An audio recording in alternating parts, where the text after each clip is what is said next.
तुम्हाला पाळी येत नाही आहे का?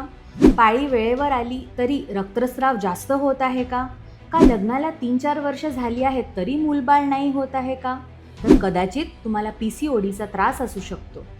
नमस्कार, मी डॉक्टर मधुरा सुशांत घुमरे, स्त्रीरोग व infertility specialist, Asian Noble hospital अहिल्यानगरमध्ये कार्यरत आहे. तर आज आपण समजून घेऊया PCOD म्हणजेच पॉलिसिस्टिक ओव्हेरियन डिसीज हा रोग काय आहे. तर पॉलिसिस्टिक ओव्हेरियन डिसीज हा रोग हार्मोनल इम्बॅलन्समुळे होणारा रोग आहे.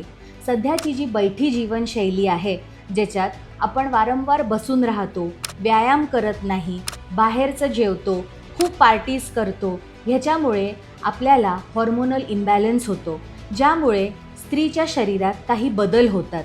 तर ह्या रोगामुळे होणारी लक्षणे अशी आहेत की मुलींना वेळेवर पाळी येत नाही, पाळी आली तरी त्याच्यात भरपूर रक्तस्राव होतो, काही बायकांना तर 2-2, 3-3 महिने रक्तस्राव होतच नाही, चेहऱ्यावर वारंवार पिंपल येणे, केस गळणे, चेहऱ्यावर केस येणे किंवा लग्न झालं असूनसुद्धा 3-4 वर्ष प्रयत्न करूनसुद्धा मूलबाळ न होणे, हे सगळे PCODचे लक्षणं आहेत. तर ह्यापैकी कोणत्याही समस्या तुम्हाला होत असतील तर तुम्ही एशियन नोबल हॉस्पिटल अहिल्यानगरमध्ये स्त्रीरोग विभागात संपर्क साधावा.